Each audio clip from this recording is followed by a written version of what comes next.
আমার হাতে যেটা দেখতে পাচ্ছেন এটা নিউজিল্যান্ডের ভিসা অ্যাপ্রুভাল। সো রিসেন্টলি আমরা এই ভিসাটা পেয়েছি।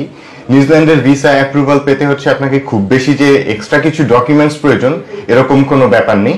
আপনার যে বেসিক যে ট্যুরিস্ট ভিসার জন্য যে ডকুমেন্টস গুলো প্রয়োজন ওগুলোই আপনার বেসিক্যালি দিতে হবে আর কি। একটা ব্যাপার আগেই বলেনি, নিউজিল্যান্ডের ভিসা কিন্তু ই ভিসা। সো এখানে কিন্তু সব থেকে বড় অ্যাডভান্টেজ যেটা, আপনারা যখন অ্যাপ্লাই করবেন আপনার কিন্তু কোনো ধরনের বায়োমেট্রিকের ঝামেলা নেই, কোনো এমবাসি ফেস করতে হবে না। শুধুমাত্র আপনি অনলাইন ডকুমেন্টেশনের মাধ্যমে আপনার ভিসাটা নিশ্চিত করতে পারবেন। আর সেজন্য আপনার যে ডকুমেন্টস গুলো খুব বেশি জরুরি সেগুলো হচ্ছে আপনার ফাইন্যান্সিয়াল ডকুমেন্টস গুলো, আপনার প্রফেশনাল ডকুমেন্টস গুলো।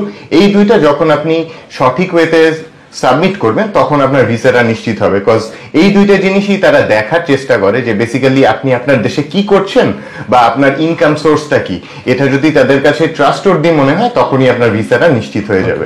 এ বিষয়ে আরো জানতে স্ক্রিনে দেওয়া নাম্বারে যোগাযোগ করলে হবে, অথবা অ্যাড্রেসটা একটু বলে দেন। হ্যাঁ, অবশ্যই আপনারা যদি নিউজিল্যান্ডের ভিসা প্রসেসিং এর কোনো সহায়তার প্রয়োজন হয় চাইলে স্ক্রিনে দেওয়া নাম্বারে কল করতে পারেন বা সরাসরি ভিজিট করতে পারেন আমাদের অফিসের অ্যাড্রেস হচ্ছে কুড়িল চৌরাস্তা, কাজী টাওয়ার, লিফটের 1।